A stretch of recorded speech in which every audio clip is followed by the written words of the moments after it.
8장에 현실보다 더 현실 같은 임사체험. 임사체험의 환각과 전혀 다른 사실을 보여주는 증거는 여럿이 있다.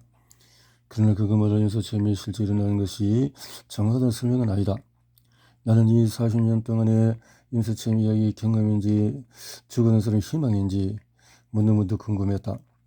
의사 동네 몇 명은 임사체험을 완전히 환상이라고 무시하며 그것은 비과학적이라고 여긴다. 그러나 철저한 관찰 증거, 철저한 추론을 바탕으로 했느냐에 따라서 그 여부가 결정이 된다. 신경과학자 마크 리어는 과학은 연구하는 처지보다도 그 처지를 연구하는 방법으로 규정된다.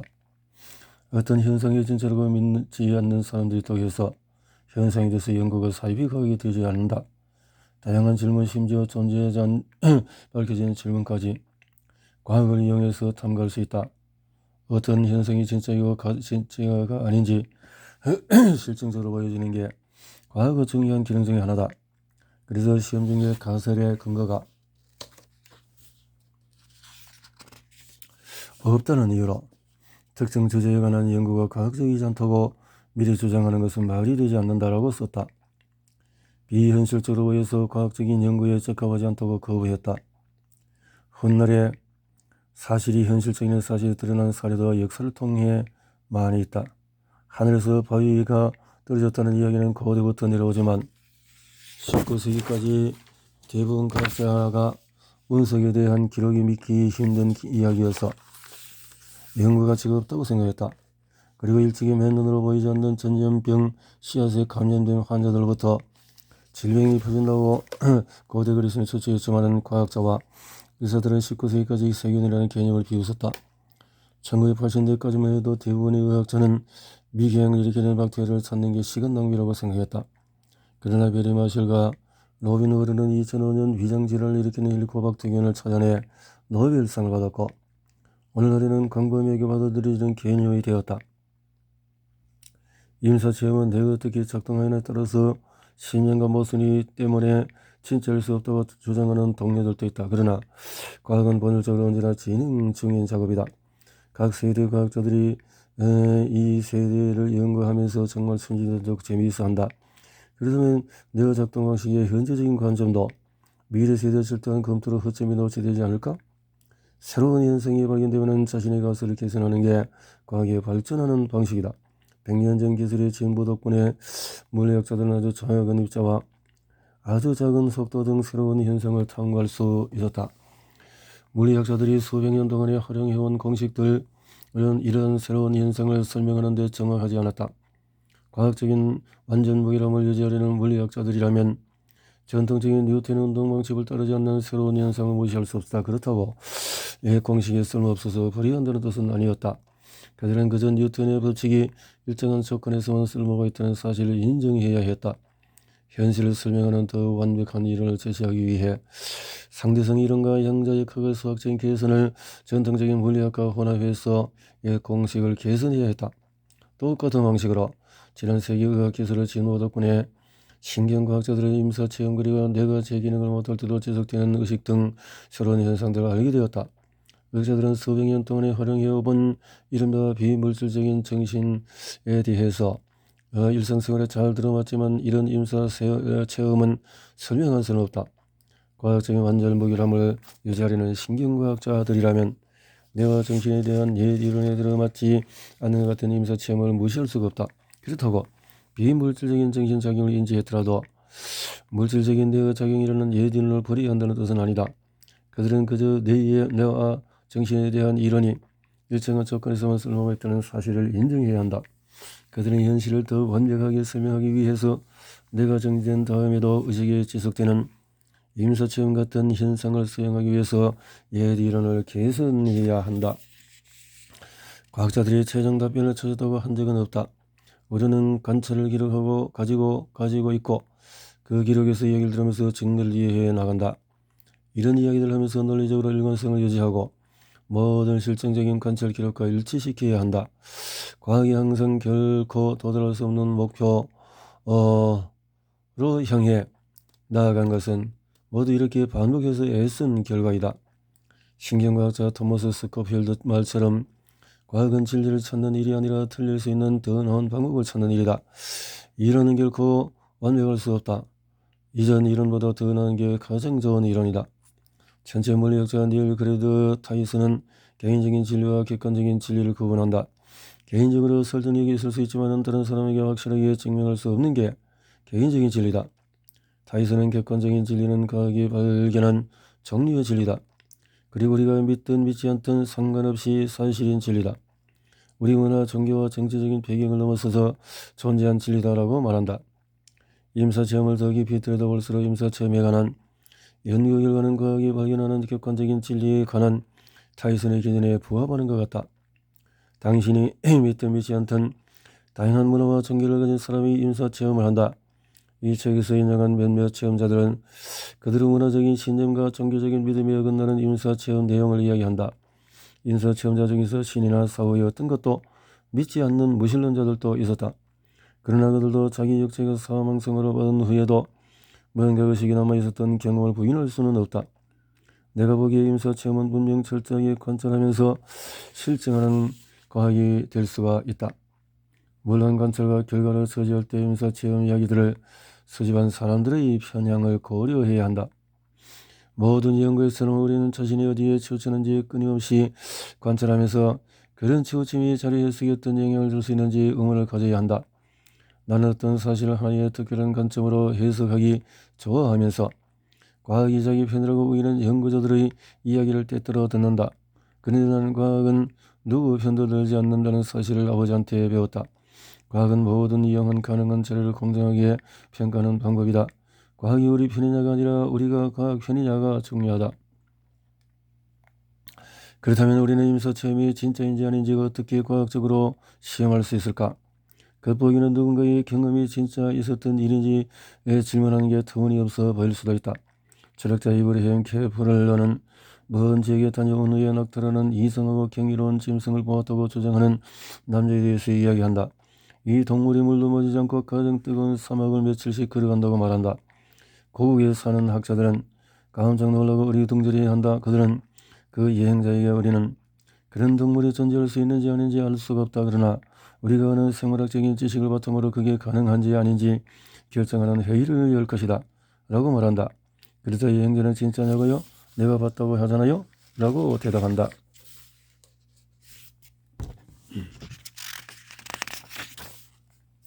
심리학자 바벤데 캐슬은 당신이 트럭에 지었고 트럭에 지었다는 것을 안다면 남이 아무리 회의적인 태도로 해도 그 트럭이 그저 상상일 뿐이라고 당신을 설득할 수는 없다고 말한다. 나는 트럭에 치인 적이 없지만 거의 50년 전에 의식을 잃고 누워있던 상태에서 다른 방에 있던 내 넥타이에 묻은 얼굴을 보았다고 주장하는 홀리를 만났을 때 그 충격을 받았다. 나는 그 일을 어떻게 이해해야 할지 몰랐다. 그러나 나는 진즉 그런 일이 없었다고 꾸며낼 수 없었고 그 일을 착각이나 상상의 사물이라고 무시할 수도 없었다. 내가 겪은 적은 없지만 사람들에게 들은 그 모든 믿기 힘든 임사체험 이야기를 어떻게 할까? 실제인지 아닌지 내가 어떻게 알아낼 수 있을까?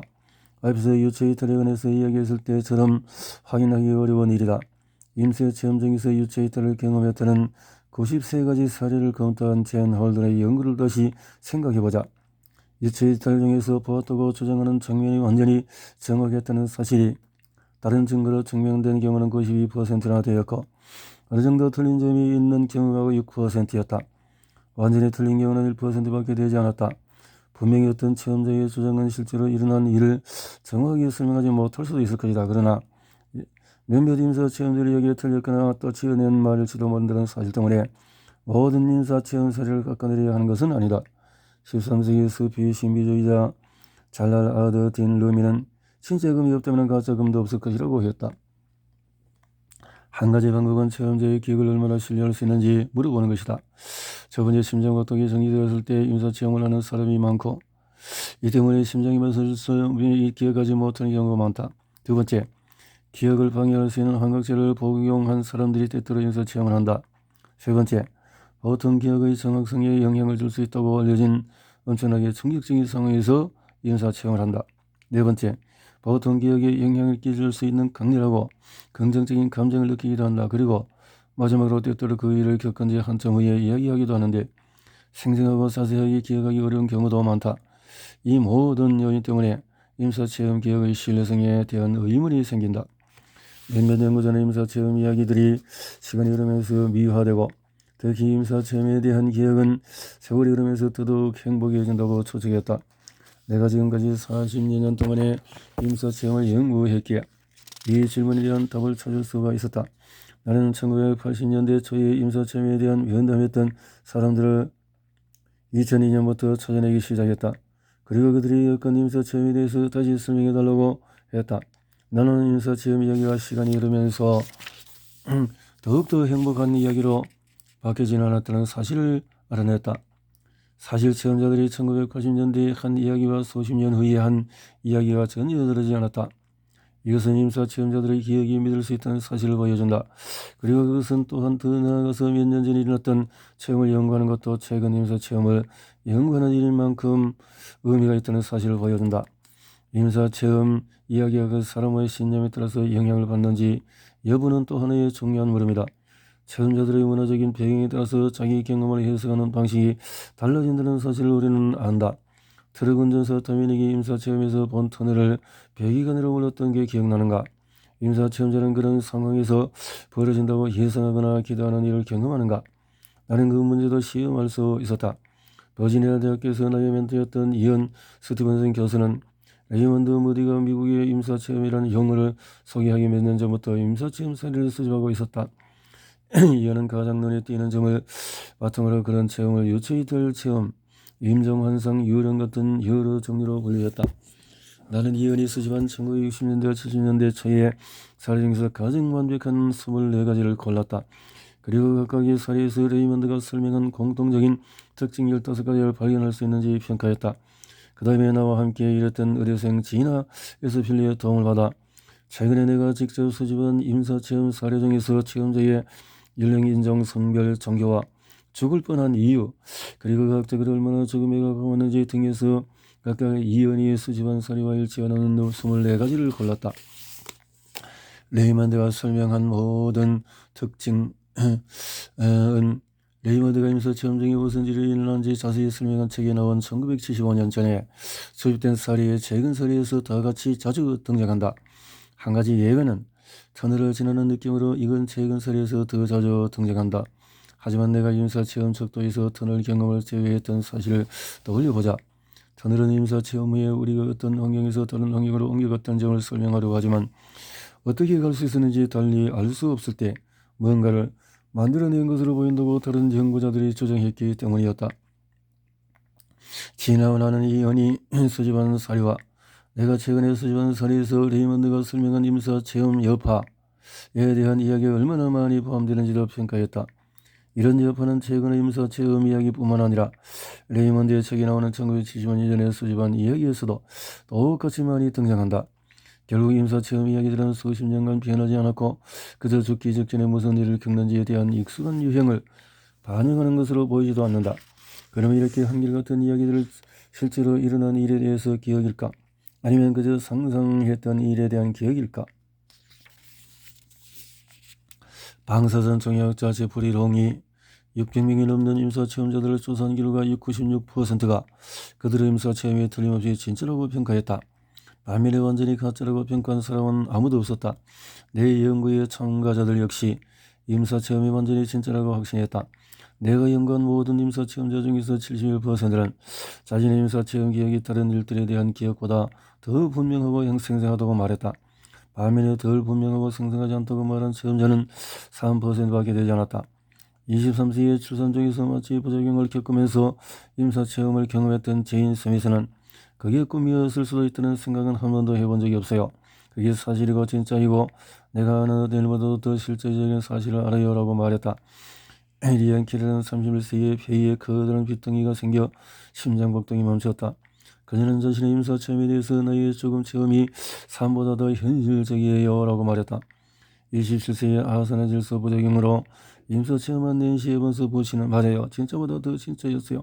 완전히 현실이었죠.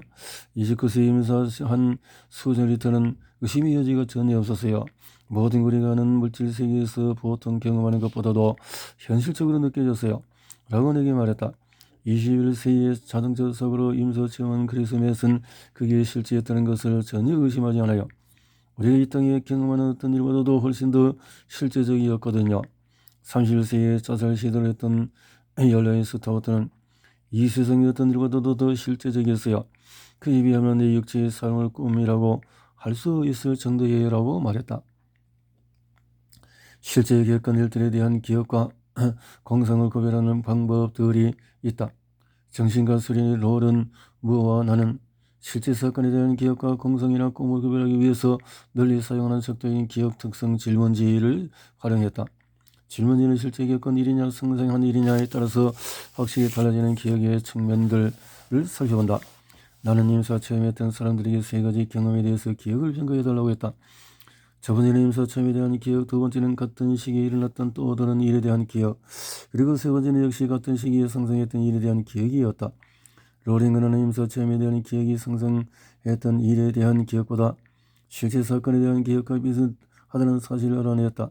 사실 실제 사건에 대한 기억이 상상했던 일에 대한 기억보다 더 현실적이었고 임사체험에 대한 기억이 실제 사건에 대한 기억보다 현실적이었다. 임사체험이 일상적인 경험보다 더 현실적으로 느껴진다는 것이 바로 임사체험자들이 내게 수십 년간 강조해온 이야기였다. 임사체험이 결론을 말하자면 임사체험 기억에 대한 과학적인 조사로 임사체험 기억은 시간이 흘러도 한결같고 죽기 직전에 겪는다고 생각하는 일에 기대되는 익숙한 유형을 따르지 않으며 실제로 겪은 일에 대한 기억과 비슷하다는 사실을 확인했다. 임사체험이 환각이나 공상이 아니라면 이런 현상을 어떻게 설명할 수 있을까? 이 질문을 풀기 위해서 나는 그 다음으로 죽을 고비를 넘기는 동안에 내에서 무슨 일이 벌어지는지 탐색하기 시작했다.